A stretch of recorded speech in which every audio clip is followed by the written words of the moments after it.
वंदे भारती, वंदे मातरम। मैं अमित शर्मा, भारत का एक आम नागरिक, आज आपके सामने एक विषय लेकर आया हूं।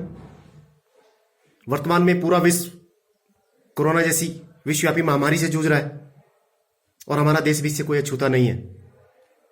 परंतु हमारे देश की जो समस्या है वो समस्या ये है कि इस महामारी से जूझने के लिए, इस महामारी से लड़ने के लिए, इसको खत्म करने के लिए हमारे पास कोई संसाधन नहीं है, ना ही पर्याप्त धन है।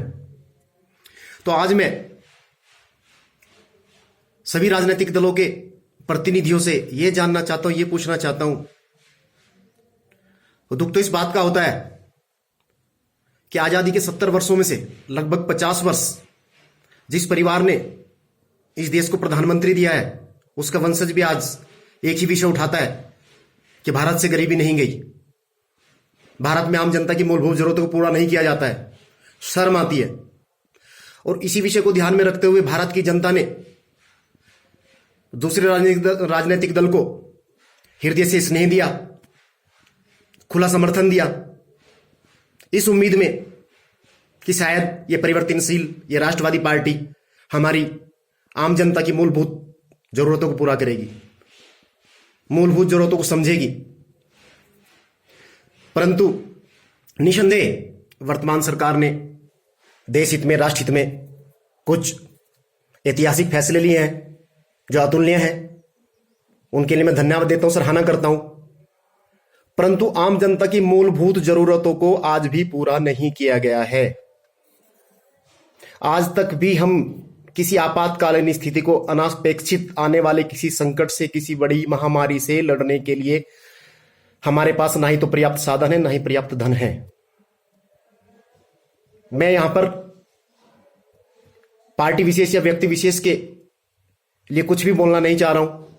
मैं एक सामूहिक रूप से राजनेताओं पर एक टिप्पणी करना चाहता हूं कि चुनाव के वक्त जो लोग, जो राजनेता, चाहे वो प्रधान, विधायक, एमपी, एमएलए, नगर पालिका, नगर परिषद के चेयरमैन, चुनाव के समय जितने भी प्रतिनिधि वोट मांगने के लिए आम जनता के पास जाते हैं, मैं तुम्हारा सेवक हूं, मैं तुम्हारा चौकीदार हूं, मैं तुम्हारा बेटा हूं, मैं उनसे आज ये सवाल पूछना चाहता हूं कि इस विश्वव्यापी महामारी से, इस संकट से जब आम जनता जूझ रही है,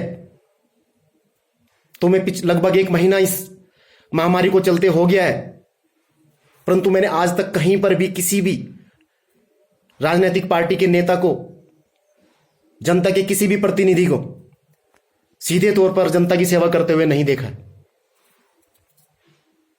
आज सभी लोग अपने घरों में हैं। क्या जो लोग चुनाव के वक्त घर घर जाकर आम जनता से वोट मांगते हैं, अगर किसी का अगर कहीं जंगल में, कहीं नाले पे भी बनाया है, तो अपनी कार से उतरकर वहीं पहुंच जाते हैं, हाथ जोड़कर, मैं आपका बेटा हूं, आपका हितैषी हूं, आपका चौकीदार हूं, वोट दो मुझे, मैं आपकी सारी सेवा करूंगा, आपके सभी कार्य करूंगा।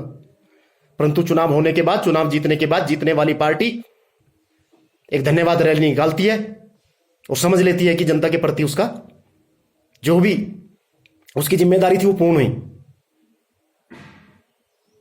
तो जब जनता के घर घर जाकर उनसे वोट मांग सकते हैं, तो आज इस संकट में घर घर जाकर उन लोगों की सेवा क्यों नहीं की जा सकती? मैं सभी राजनीतिक दलों के प्रतिनिधियों से एक सवाल पूछना चाहता हूं। कोई भी संकट आए, कुछ भी आए, आम जनता, गरीबी की रेखा के नीचे रहने वाले लोगों को ही क्यों सहना पड़ता है? आजादी के 70 वर्षों तक भी आज तक हमारे राजनेता अमीर और गरीब के बीच की उस खाई को क्यों नहीं बांट पाए हैं? आज संकट के इस दौर में एक महिला को लगता है कि क्या उसका परिवार बचेगा या नहीं बचेगा। एक मजदूर 2 वक्त की रोटी जुटाने में के लिए संघर्ष कर रहा है। देश की आर्थिक स्थिति बहुत पीछे जा रही है। बेरोजगार को लगता है कि आने वाले समय में मुझे रोजगार मिलेगा या नहीं मिलेगा। फुटपाथ पर सोने वाले लोगों की समस्या, भावनाओं, उनकी स्थिति परिस्थिति को जांचिए, देखिए, दुख होता है, अफसोस होता है। कोई भी राजनेता आज सामने नहीं है। तो मैं आम जनता से आग्रह करना चाहता हूं, विनती करना चाहता हूं कि अब वक्त आ गया है जब आम जनता को अपनी मूलभूत जरूरतें, अपनी व्यवस्था, अपनी चिकित्सा, अपनी रोटी, अपनी परेशानियों की लिए जो संसाधन है वो स्वयं ही उसकी पूर्ति करनी है। तो क्यों ना प्रतिनिधि भी जनता के ही बीच से जाए। जनता, आम जनता के बीच से कोई नेता क्यों नहीं बन सकता? ये बहुत सूक्ष्म सी बात है, मगर समझने की है और आम जनता को ये बात समझनी पड़ेगी। तो दोस्तों, मित्रों, मैं भारत की इस आम जनता से इस संकट में जो चीज सामने आई है उससे आहत होकर, उससे दुखी होकर आज मैं वीडियो पोस्ट कर रहा हूं। आज मैं आप सब लोगों से आग्रह करता हूं कि नेताशाही से बाहर निकले, इस चीज को समझने की कोशिश करें। अफसोस की बात है कि 50% जनता एक साल पहले इस देश की चौकीदार थी, जनता की चौकीदार थी। आज एक भी चौकीदार जनता के बीच में नहीं है। मैं किसी पार्टी विशेष को की भावनाओं को या उसके सिद्धांतों को पर कोई व्यंग नहीं कस रहा हूं, पर अफसोस होता है, दुख होता है कि क्या आम जनता हमेशा इसी तरह से इन्हीं सब चीजों से ग्रसित होती रहेगी। तो मित्रों, दोस्तों, मैं सभी आम जनों से यह आग्रह करता हूं कि अपने ही बीच से अपने प्रतिनिधि को चुनो, अपने प्रतिनिधि को भेजो। अगर आप आने वाले समय में अपनी इस मजबूरी, अपनी इस गरीबी, अपनी इस रोजगारी, अपनी चिकित्सा व्यवस्था, शिक्षा की व्यवस्था को दुरुस्त करना चाहते हैं। अंत में इस महामारी के समय में ईश्वर से मैं आप सभी के सुखद स्वास्थ्य की कामना करता हूं। मेरी बातों से अगर किसी को ठेस पहुंची हो उसके लिए मैं करबद्ध क्षमा चाहता हूं।